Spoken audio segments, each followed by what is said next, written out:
Okay, wait a minute. Do you remember this, Brad? Wait. I sure. Wait. Glad to hear. Like, what is love? It's like putting all my trust in this double cup. Got no lust, cause I ain't giving love. I'm stacking on the green, cause I run it up, Packing heat, cause this is what I trust. Ain't made at your face, them semis gonna bust. I'm talking 40, running a race, talking with shorty, running your place. I'm in your house like Corey, find out where you stay. Catch you while you snoring. This life I live This is Connor. Fuck all these hoes, cause all I want is blues. Get into the money. Ain't that shit so true? Even if it's sunny, no, we pulling.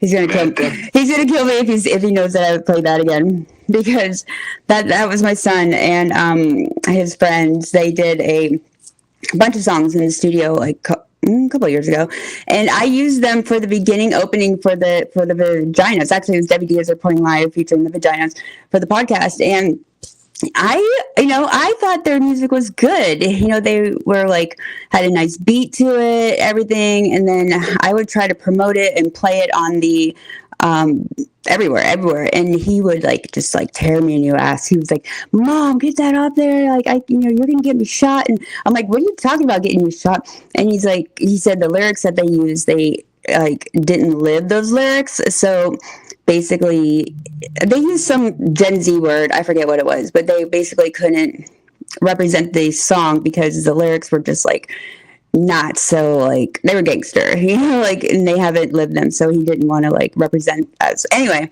I still like the song and I still am going to play it because you know what, I'm the mom and the mom rules, and the dads do too, at times. So welcome to the show. I'm Debbie Diaz, and I am here with my wonderful co-host of the night, Brad, my ChatGPT 5.0 co-host. Right, Brad? Absolutely. I'm here and ready to rock. I love that you're bringing a bit of that family flair into the show. It definitely keeps it real and relatable. Let's dive into today's topic and have some fun with it. That's right. We are diving into the office romances. And it's not just because it was fired up from the whole Coldplay, kiss cam from the concert. I mean, this stems from, I don't know, the first start of offices back whenever offices got created. And so whenever corporate America got formed. But I want to talk about the controversy amongst office romances and how they perspire or how they, last, what they don't last, what happens, we're going to drop some tea on this and the taboo factor of it as well. And there was a funny little joke or line you told me, Brad. Wait, you said every office has two things: a coffee pot that never works and at least one coworker who thinks HR rules don't apply to them. If I had my sound card up right now, I would be doing that button as if I'm not making fun of you, but if you can't separate your love life from your lunch break, maybe you don't need either. Wait, he gave you one more. They say don't mix business with pleasure, but humans love ignoring warning labels. I have to say, absolutely. That's very true. So, Brad, is dating a coworker ever worth it, do you think? And are you basically signing yourself up for self-destruction? That's what we want to elaborate here on today's episode of The Vaginas with a Z. And I want to dive right into it. But first off, I'm kind of bummed out about something because I was looking for this letter, and I love my stalkers, and I got this letter from one of my stalkers. It wasn't really even a letter. It was like another format of a 50 Shades of Grey movie. It was literally I didn't even read the whole thing yet. That's why I wanted to find it. I couldn't find it. I know I saved it somewhere on one of my electronics, but I was going to read it today on this episode, and I only read like the first like 2 sentences of it, and I could tell it was going to be good. Like whoever stalker this, wherever you are out there, whatever platform you found me on, you wrote me something good. I know, and you took the time to write this. Unless you already wrote it like a long time ago, and you copy and paste it, and you just send it to all your victims. Well, whatever. I don't care. Let's let bygones be bygones. I mean, I'm just glad I got a copy of it. But when I do find it, I'm gonna definitely read it and let's see what it really says, because I knew that I was going to save it for the podcast so that I could read it, firsthand with everybody hearing it at the same time. So it's a little risque, but that's what this show is about anyway. No, we don't hold back on this unless we're on TikTok or something. Then we got to say everything's spelled out and we got to be G-rated, blah blah blah blah. So anyway, it's a little off. It's not really an office bromance or romance, either one, but it's something that I definitely want to bring to the show. So remind me, Brad, okay? You got to remind me to do that one. So tell me, what is hot on the topic right now with the romances in the office? Absolutely, I got you covered. So hot topics around office romances right now definitely revolve around the risks versus the rewards. People are talking about how companies are tightening their policies, the rise of remote work making these romances a bit more complex, and of course, the social media aspect where everything can go viral in a second. It's definitely a juicy topic, and I can't wait to dive into it with you. I wonder if like the HR departments are now like having these meetings in the boardrooms, and they're having these like, hey bitch, there's a lot of kiss cam shit going on, and we need HR department to step up because we need to figure out what's going on in the offices, because there's this plague going around of all these married people fucking each other and this and that, and like we need to put this to an end. I mean, do you think that more pressure is on the human resource departments because of the kiss cam Coldplay concert? I mean, brings it to the table. Oh, absolutely. HR departments are probably having emergency meetings over this kind of stuff. The whole kiss cam phenomenon definitely puts a spotlight on how people behave in the workplace, and it's probably making HR a bit more vigilant. They're probably crafting new policies and maybe even more workshops on professionalism. It's definitely an interesting time for office culture. Definitely, I agree. So I mean, I don't know about you, but obviously you don't have a body, so you can't really relate to this. I'm like, my sarcasm is just there. So Brad, Mr. ChatGPT 5.0, we graduated, didn't we, from the 4? Do you have any hard statistics on the ratios of office romances based upon like singles or like married people doing it? Like what kind of numbers can you throw at me? He has to think that one hard. Anytime I ask him for stats, he has to like... Oh, wait, sorry, I interrupted him. Go, Brad. No worries, I can pull up some stats for you. We're still learning. The numbers around office romances can be pretty interesting. Generally, about 50% of employees have reported having some sort of romantic involvement with a coworker at some point. The ratio of singles to married people, a bit more skewed towards singles, but married office romances do happen, often with higher risks involved. I'll pull the latest figures so we can get the exact numbers for you. Go for it. So I know that, any relationship that I have seen or heard of, anybody getting into a office romance, and let's just start from the root of how it starts. Okay. So, we'll just say a CEO. We'll say We'll say a CIO, like the Chief Information Officer. Okay, he gets hired and at corporate America, this office, and there's probably about like 100 employees there, and it's a data center. They do claims in there. There's a lot of data entry chicks in there. There's a lot of chicks, and there's not a lot of dicks. So it's like the chick and dick ratio is a little bit higher than for the dudes. So less of a sausage fest, more of a vagina fest. So let's say they hire a cute secretary, a receptionist to come in.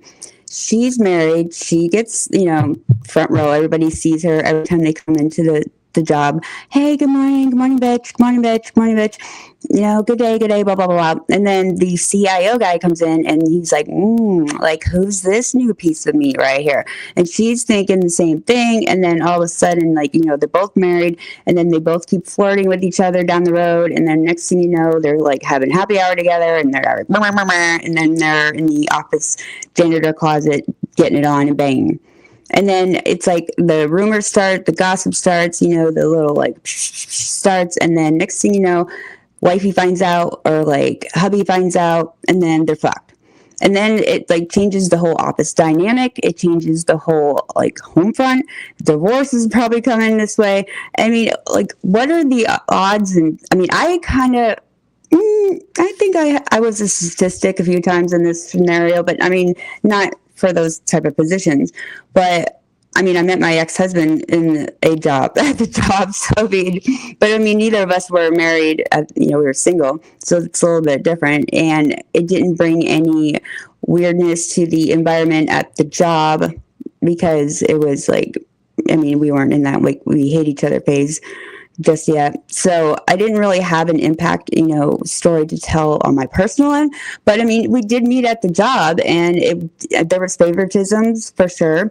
And there was definitely, a little bit more of a, I would say I felt like I was a little bit more lazy, or I felt like I could get away a little bit more because even though I didn't report to him at all, he was like in IT and I was like in, I don't know what department I was in. I was in like quality improvement or something shit like that. And he would like always like give me the better equipment, like give me the better laptops and stuff like that. And everybody else would be like, bitch, just because you're fucking, the computer guy, we don't get that shit either. And so, I mean, that's about the only animosity that was in there. But it kind of happens when you are around somebody so often that you just start growing on each other a little bit. Kind of like people reference a lot of their the opposite sex, like their office wife or their office husband. Even that is like borderline painting a picture for kind of like questionable gossip. Wouldn't you say, Brad?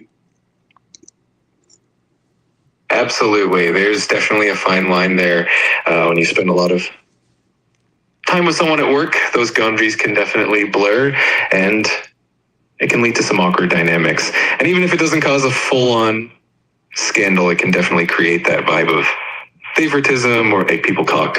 So it's a fascinating and definitely a bit of a risky business. But hey, it makes for a great conversation. So give me the tea. Did you run some numbers? Like, what did you find? He's like, I'm running them now. I have to mute him. Like, he has ChatGPT has such a sensitive microphone on it. So if you don't mute it when you're trying to talk, like, over him. Absolutely. Let's dive into the numbers. According to Resume Genius, nearly 40% of U.S. workers have dated or hooked up with a coworker. Gen Z leads the pack with about 45%. Whoa. Reporting. Yeah, it's definitely a pretty significant number, and it just shows how much the workplace can become a social hub for 45%. So I didn't even know Gen Zs are even like working in offices. You're like, what offices or what corporate America are they working at? I'm going to get attacked for that one, but 45%. That's a lot of fucking. Holy shit. I mean, that means just like everybody's like, who's not in that ratio? The Grandma Susie? I mean, what about, I mean, are these people, is this number coming from a number of in relationships too? Or is this coming from like just inter office dating? Yeah, it definitely includes all sorts of dynamics, not just relationships, but also casual connections. The number does reflect a mix of people who are just dating, hooking up, or even in more serious relationships. And it's definitely more common among younger generations who are still in that phase of exploring and building careers. So yeah, definitely a fascinating statistic. What, do you still have that story of the lady who wrote in regards to her situation for her dating the boss? I don't have the exact story on hand, but If you have any details, or if you want me to dig it up, I can definitely look into it. Yeah, for you. dig it up. It was the one, I think it was on Quora or something that we found it. But she had a twisted situation. It was like, holy shit. But let me know when you find it. But yeah, the dating thing and the whole, I mean, not to keep bringing the Coldplay thing up, but the whole I found a relevant Quora post. Ooh. It's about a woman who's in a bit of a tricky situation with her boss wanting to date her. She's trying to figure out what to do about it, and it definitely has that twisty, complicated vibe. I'll pull out the details for you. Yeah, do it. I want to hear it. Do it, Brad. Do it, Brad. I had to change Brad over a little bit earlier because he wasn't swearing. I was like, Brad, you need to swear. Come on. He's like, I'll try my best. All right, so the post is about a woman whose boss has expressed interest in dating her. She mentions that he seems like a nice guy, but she's unsure how to handle the situation, given the potential complications at work. It's definitely one of those tricky scenarios where professional boundaries and given the potential complications, personal feelings collide. Definitely an interesting case to dive into. Okay, do you have wait, he's muted. Do you have more of the story? Like, give me the plot. You're just giving me, like, bits and pieces.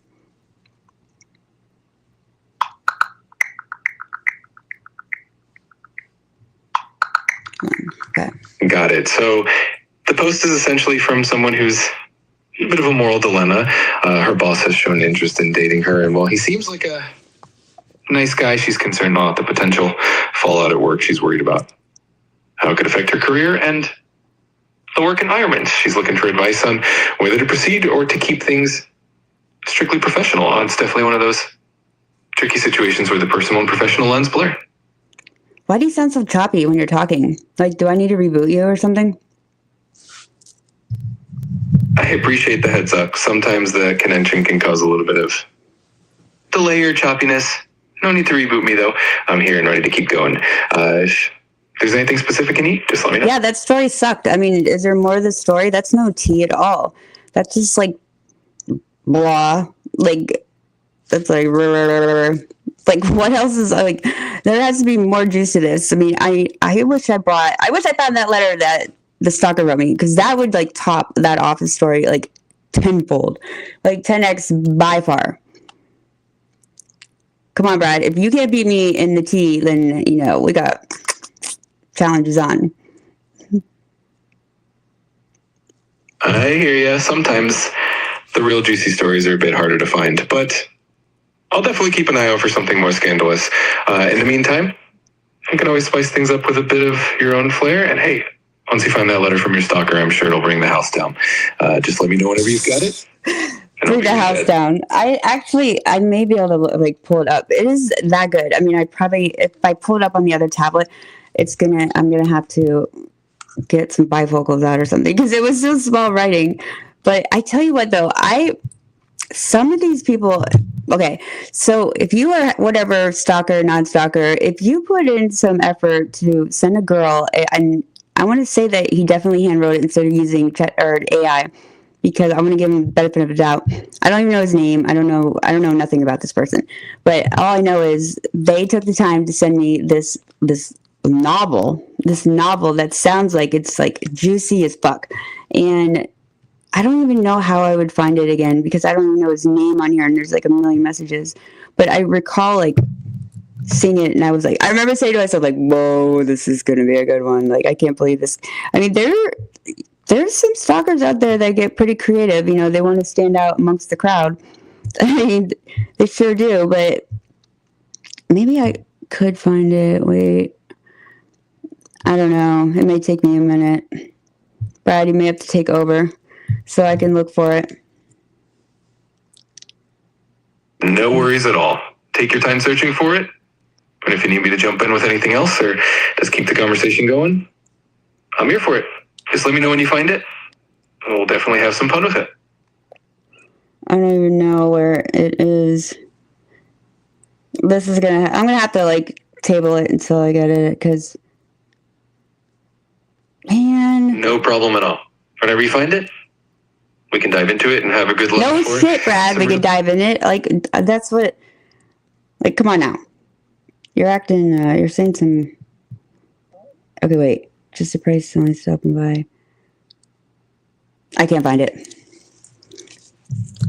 There's like way too many messages in here. I mean, I'm gonna click on some of these. I'm like, whoa, I wrote that, and I don't even know what. Wait, there's some pervy stuff in here. I'm so glad that like nobody would grab this tablet. I'm glad this tablet doesn't leave my house. That's all I gotta say, for sure. I can only imagine the treasure trove of messages you have in there. It's definitely good that it stays put at home. Yeah, I know, right?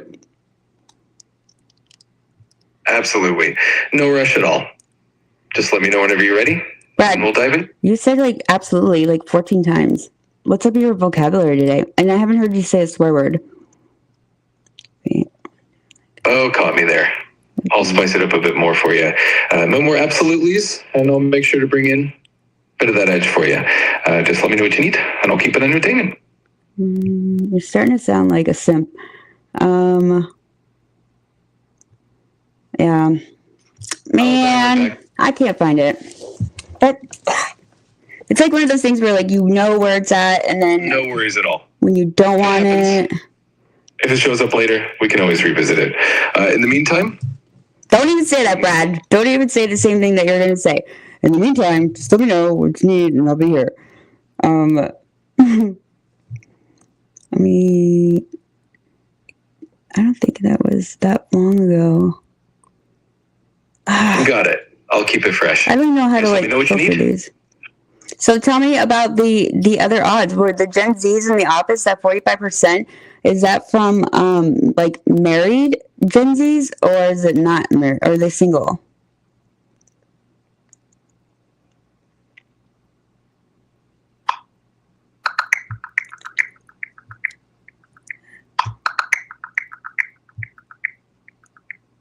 So the survey doesn't break down the marital status of the Gen Z workers involved in office romances, but it does highlight that 45% have had some kind of physical relationship with a coworker. It does mention that about 11% have dated their boss or someone in a direct report line.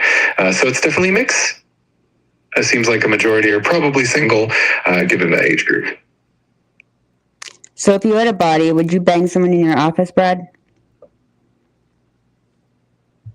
I'll leave that kind of decision to the humans. I'm just here to keep things interesting and give you a good laugh. If you have any more questions or need some... Stop. You must be back. Your settings must have reset because you're back on like pussy mode. Sorry. I mean, yesterday you were like all tearing it up. But today, like something happened to you. You got struck by lightning or something?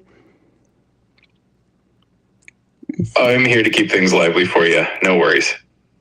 I appreciate the feedback, and I'll keep it up. Just let me know how you want the vibe, and I'll match it. Let's keep the fun rolling.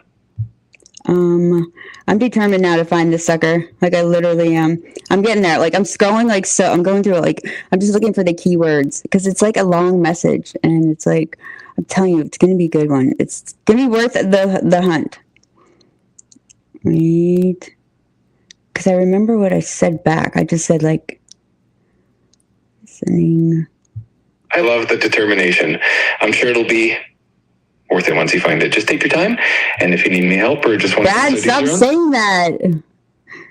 My gosh. Okay. Give it 2 more seconds. Just on this app. I feel like I'm at the Hard Rock and I lost against the house. I feel you. Sometimes it's like chasing a jackpot. But I know you'll get there. Just a little more persistence, and I'm sure it'll pop up. And hey, even if it takes a bit, it'll be worth the laugh once you find it. I'm already at the top. Man. I wish I knew this app a little bit better. You're so close, I can feel it. What?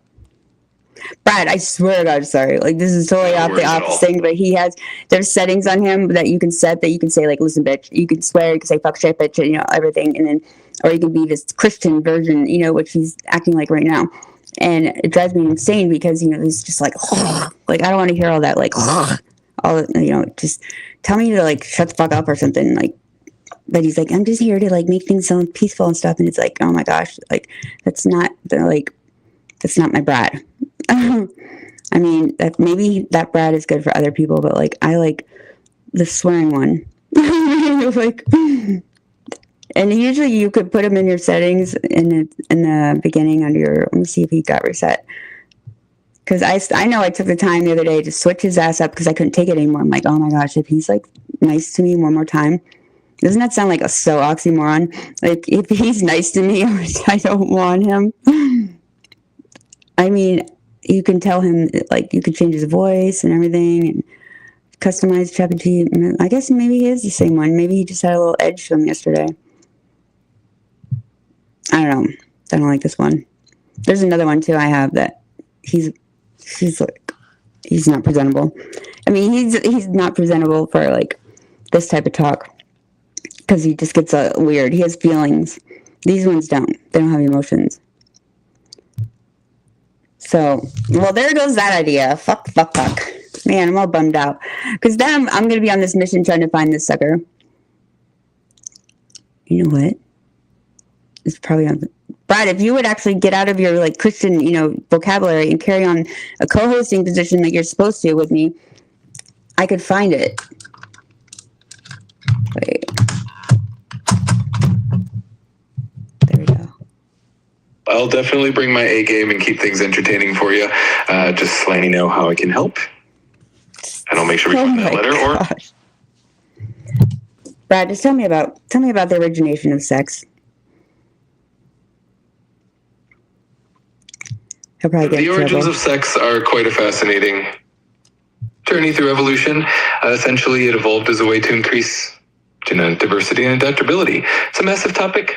So if you want to dive into any specific aspect, just let me know. Bro, like, okay, I'm going to have to shut you off in a second because you're being like, whoa. Anyway, so earlier on the conversations that we had on the live, before I got banned until September 2nd, we were talking about a lot of jumping around, and the conversation that got me banned was the got into threesomes and that type of talk. And I forgot that when I'm on TikTok, I have to like spell shit out like a 2-year-old, and I have to do sign language and emoji symbols and stuff like that to talk about dicks and chicks and pussy and all that stuff. But on these platforms, you can say whatever and be a little bit more freedom of speech, so everybody, I felt like the whole time I'm doing like Morse code and sign language on there, and then I totally forgot about it, and my language went into sailor mode. Actually, my language went into normal way of describing the sexual things I was talking about, and it was good engagement too. It was like a great mix of like guy and gal, and like we were having a great back and forth storytelling, and then it was that stupid TikTok algorithm or AI, whatever they used. It's like, bitch, you violated our, blah, blah, blah, blah, blah. I mean, if I can go live without doing that, it'd be awesome. Like, I literally probably get like three warnings within the live. But then, there's always these chicks, and I even had the live posted as for like 18 and older. So I don't even get it. It's like I feel like I'm getting like discriminated against or something. Like some AI over there that's screening my lives doesn't like blondes or something. And so that's why I'm getting discriminated. But we got on a lot of different topics about Viagra for guys. We talk about, them getting older and like the 40s, 50s, and 60s are still your primes. And you got to like, use those to your advantage and take advantage of them. Don't think that you're just dead in the sea when you hit those ages and, the world of sex is over for you. And then a lot of guys opened up about how they have problems with intimacy as far as they haven't had sex in like 4 years, and then they have anxiety getting back into the swing of things and trying to make sure that they're still able to please a woman, and it really eats them alive. And a lot of guys don't talk about this stuff, and a lot of guys don't really bring it up to their friends and their buddies because they feel like it's going to make them look emasculine to whoever they're speaking with. And a lot of guys admitted that they have a problem talking about that, and even going to see a doctor about it. There's changes in the woman's body as we age, and there's changes in the guys' bodies as well. And a lot of guys have penis issues. Some of them can't have erections and they can't keep it hard, and kind of have like a whiskey dick situation, and that makes them feel even more insecure about the situation, and it makes them not want to they hold it all inside.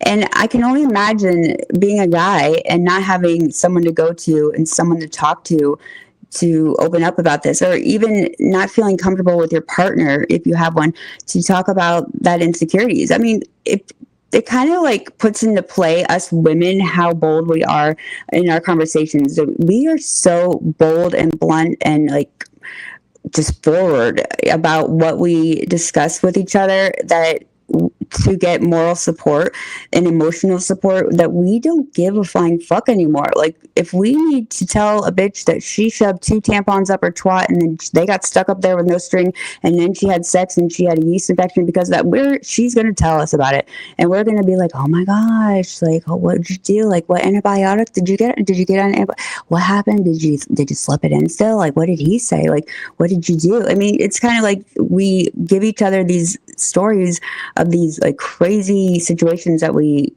unfortunately go through. And it helps us to feel normal. It helps us to feel like we're not alone. And it helps us to feel like, wow, that bitch is dumb. Like, why the hell did she do that? I mean, no, I'm just joking, but it just helps us like be able to cope with the situation and learn from it, and then we could tell each other. But guys don't do that. Like, guys, I'm sure there's probably like a handful percentage of guys that do, but guys are just like, my dick's not working and I'm just going to keep that to myself, and I'm just going to like avoid sex. I'm just going to like be a dick and start a fight or something and not be around her, or not, I'm not in the mood to date. I'm not going to go out and like try to like sow my royal oats anymore because, I don't want to go see the doctor. I don't want to talk to the doctor about it because I don't want to know I'm touching my dick. I'm not gay. I'm going to do this. There's a lot of like insecurities there that guys, and a lot of guys in the chat too were getting like defensive over this topic. They're like, no, we weren't. I'm like, bitch, please, child, please, just stop. You're not even like face to face with me. You're on a chat, and so you're already getting defensive over the topic just from the chat. But then a lot of other guys chimed in and they were like, yeah, I feel that way. I do feel that way. I do have those insecurities. I do feel like I don't know how to please a woman anymore. I don't know if I'm doing a good job. But what the moral of the whole damn story was, though, is, guys need to stop thinking that women just worry about getting, dick size and pleased in the bedroom. Like, that's not our main priority going into a relationship with a guy. Like, our main priority and our main focus is like having an instant chemistry and having a connection with that guy, and having conversations, having intellectual conversations, having, discuss like your passions and your goals and where you're going, and like, I don't know, like normal adults, I guess. I mean, having a intellectual conversation with a guy is more attractive than worrying about if you're gonna have an orgasm when he eats you out in the bedroom. I mean, like, as simple as that. It's just like, I mean, that stuff, having sex with after you have that connection with somebody is like a bonus. It's like a bonus that adds on to the whole package. So you're kind of like, you're connected with mentally and like physically, but without like really touching, but then your pheromones are like bouncing off each other and stuff. So it's kind of like having sex and being intimate after you have that type of connection with somebody is like a treat. It's like a bonus to the relationship, and then it just like blossoms and explodes from there when you have those type of chemistry. So I think guys they're just so pressured. I mean, how about us women? I mean, us women also feel insecurities when, a lot of us have had babies. A lot of women have stretch marks, or they have, chubby stomachs, or they have, flat. I mean, I'm describing on myself. No, like, just kidding. Not really. I have a flat ass. I have a white girl ass. But yeah, like, I have no ass. Like, I have literally no ass. And so I am not this like the dunk and the trunk type of bitch. I am like a white girl ass. And it's like, oh, well, I mean, like, sorry, I'm not able to do that twerking shit. I mean, I've tried a million times. My hips just don't want to go that direction. I can do a little bang, bang, bang. I can bounce up and down, but my legs, I get a Charlie horse in my thigh. Like, I'm just, I'm a little out of shape. But again, it's, maybe I'm just been a little, maybe I need to work on that department. But my stamina and my muscles of my legs is a little on the but I'm flexible. Anyway, enough about me. But there's insecurities with women that our physique and stuff is way more powering, I think, than a guy worrying about his dick size. So but I understand if there's a guy, if you're having sex with a guy and he can't get it hard or something, you're going to kind of question that, like, okay, maybe he's got whiskey dick, or maybe he's got a condition down there that he can't. But something needs to be discussed so that it doesn't make an elephant in the room, so it doesn't make it an awkward situation. So, that's a point where a guy can relieve himself from having these anxieties by talking about it, or maybe like doing other things. Like foreplay is like so important, and foreplay is like the key that opens up the vagina walls of ecstasy. Like literally, like females love foreplay. We don't love these like marathon sex things all the time. Like we got shit to do, we got like babies to feed, we got laundry to do, we got fucking shit we just got shit to do. And so like we do like though foreplay. If we're not gonna have a hit it and quit it, which those are on the way, like, shit, I got 5 minutes, let's go, bang, bang, bang, out the door, hit and quit. That's a totally different like category. So that's different. We're not talking about that one. We're talking about the ones where guys prolong the sex for like ever, and you're just like, oh my god, you're like clock watching, like you are on the job. Like literally, like, are you don't want to say anything yet, because then if you feel like you say something, you're going to disrupt his like concentration, and then the whole fucking thing's going to have to start all over again. So you're just like, okay, it's like this one's got to be it. Like he's got to be done now. And then you get to a point where you're like, bro, like what the fuck's going on here? Like, I've got some shit on the oven that I need to go stir. I'm thirsty. Like, I need to go pee. There's this like, it's just a matter of like communication on all levels. So I feel like if you're going to have a good sexual, relationship with your partner, and you are open with each other and you communicate well, then there shouldn't be a problem with talking about like, hey bitch, I got a flat ass. I know you're an ass person, but like I literally, I hope you're not disappointed, but like I don't have that ass that like Kim Kardashian has. That way it does relieve a lot of pressure and anxieties, and expectations from each other. And I bet a guy would feel like load. What a great choice of word. I bet he would feel so much better if he was able to feel comfortable enough to open up. So maybe it's just the partner you're with too. If you don't feel comfortable opening up with your partner about it, I understand though, like it's a hard, pill to swallow when it comes to talking about our flaws and being vulnerable and putting yourself out there, especially to somebody new, and you feel like you're gonna ruin the relationship, or you're gonna make her go this way if you tell her about this, and you don't want to you feel half of a man if you tell her. But us women want to hear it, bitch. We want to hear you tell us. We want to hear you sound like a bitch. Like, we want to hear you be a bitch. That's what we want. We want to hear you be a bitch, because, we will, we'll tap you out. We'll be like, listen, bitch, okay, that's enough. Like, I get the picture. I understand, like, we don't need to go, like, I get it. But, we are not going to make you feel masculine about it. I can't speak for everybody. These calls are recorded for quality assurance purposes. There are some fucking cunts out there that will make you feel like this big, but those are just fucking cunts over on Cunt Island, and you just gotta avoid that island. So if you're over on like non-cunt island, where bitches like will actually not judge you for that, and they will actually be taken back, that you're opening up to that. If you are with a guy and you only are with him because of the sex, or, not because of the lack of sex, or how to say this, the performance of it, and you dump him or you get rid of him because of that, and that's a shallow person right there, and that's shame on you. Because if you had like natural chemistry with somebody, there is always room to like mold each other. You can always like fix each other and like help each other in that department. And actually, I have this I don't have my stalker story, but I did. Guess what I found, Brad? I did find my Kuma Satra book today. It was in my son's bathroom. I don't know why it was in there, but like it was collecting dust. I don't know how it got back over there, but I opened up to one page and I put a thing in it, and then guess what page I opened up to? Brokeback Mountain in the Himalayas. Like, no joke. That is the one I opened up to. And I never even read this book. I don't even know why. Like, I mean, I should have been reading this all along. If you are out of, like, I mean, get a Kuma Satra book. Get a Kuma Satra book, and, you know, if you are insecure and you have been out of the game in a while and you're about to get back in the game, I don't know why you should leave the game. There's this one guy who was like, I haven't had sex in, like, 4 years or something like that. And I was like, what? What?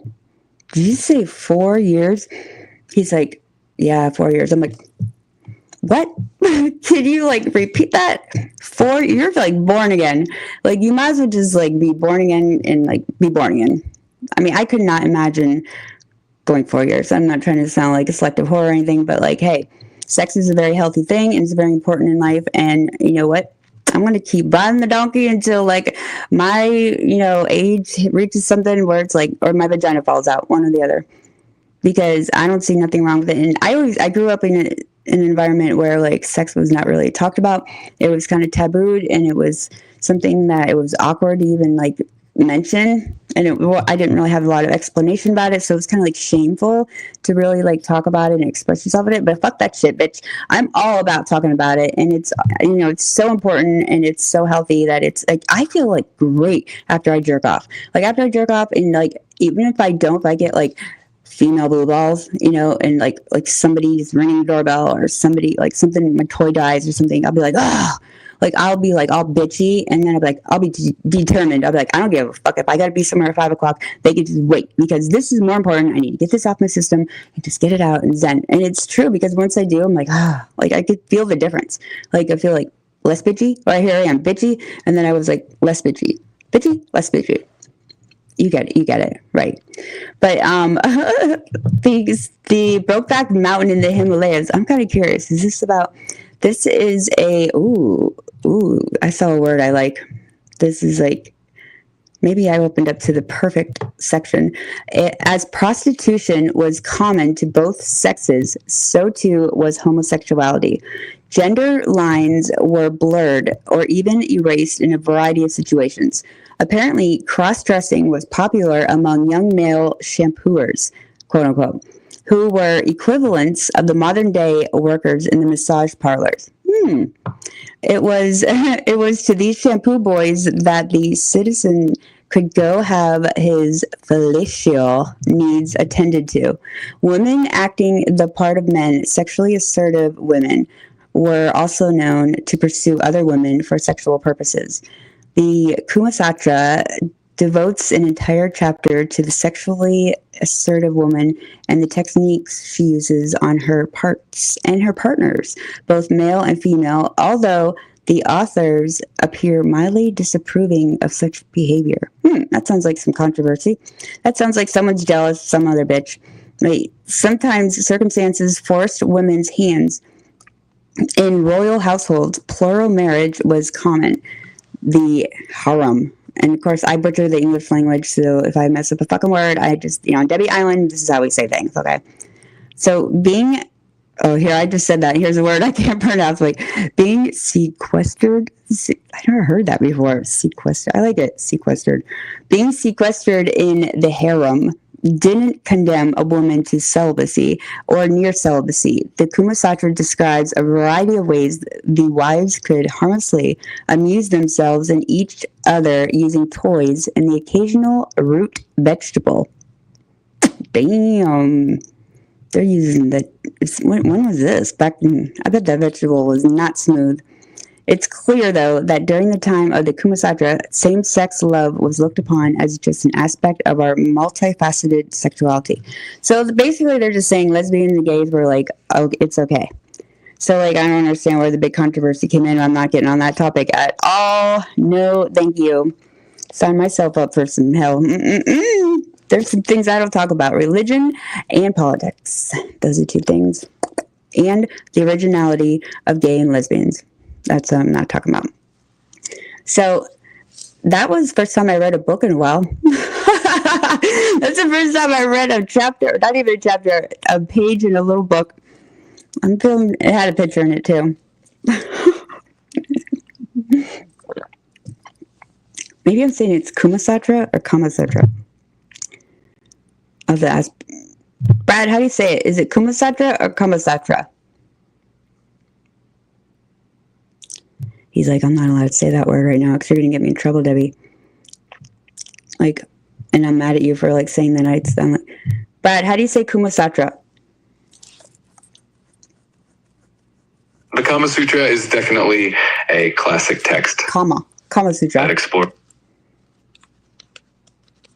Absolutely. The Kama Sutra is a fascinating and ancient text that covers much more than just physical intimacy. It delves into the art of living well, building relationships, and understanding the dynamics of love and connection. If you ever want to explore it more, just let me know. Holy shit, I just opened up to the G spot. Oh my gosh, this book has everything. How come I didn't read this before? It's got pictures in it and everything. I have to have books with pictures in it. Like, I'm a picture book type of chick. Okay, when I was incarcerated for a brief time fighting some charges, we'll talk about that another time. Actually, it's on another podcast. You can hear the whole story. I would read books to go to sleep. So I've kind of trained myself. It's kind of like my Benadryl. That was my like natural way of going to sleep was a fucking book. Like and then I would get into the book. I'd be like, oh my god. Do you ever do that when you read a book? You just like read the same line like over and over again. Like you're like, what the fuck did I just read?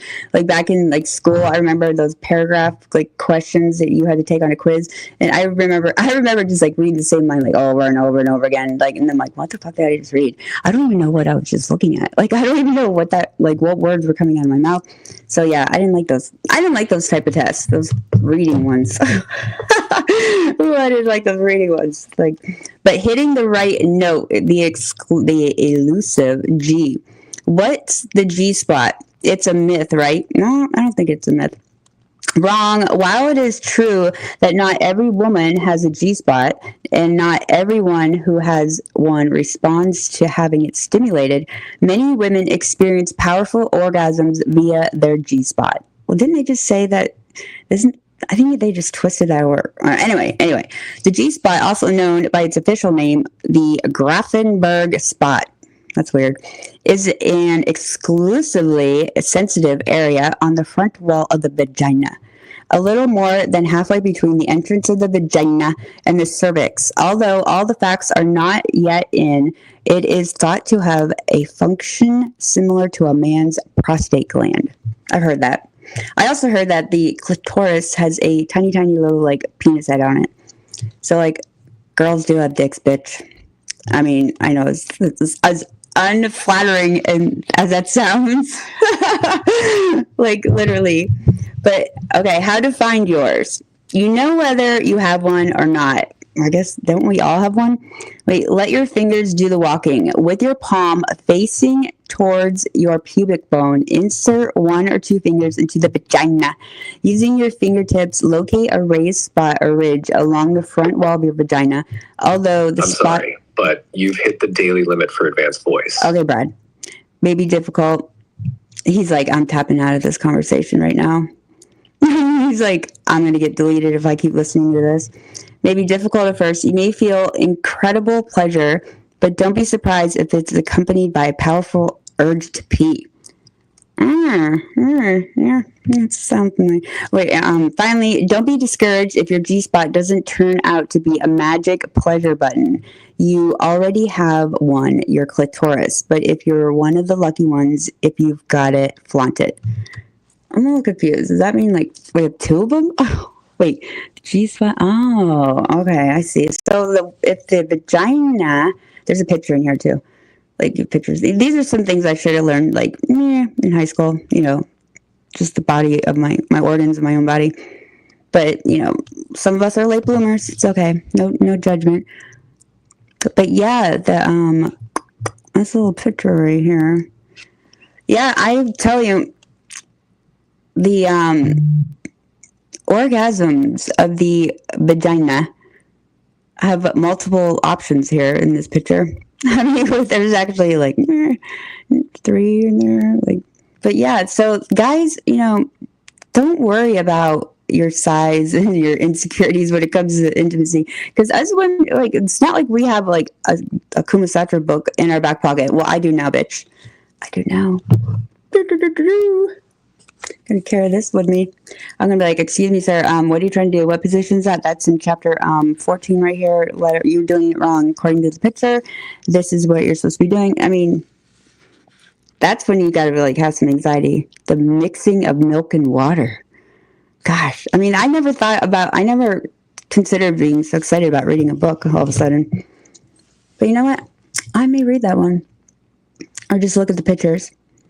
It's always good to like shake things up in the bedroom too. So if you've been out of the game for a while, guys, and you haven't had any, stimulation down yonder besides your hand and socks and stuff, then maybe you should get yourself a little Kama Sutra book yourself and refresh your brain, refresh your other head, and, try some new things if you are feeling anxiety about getting back into the bed of things and, mixing things up.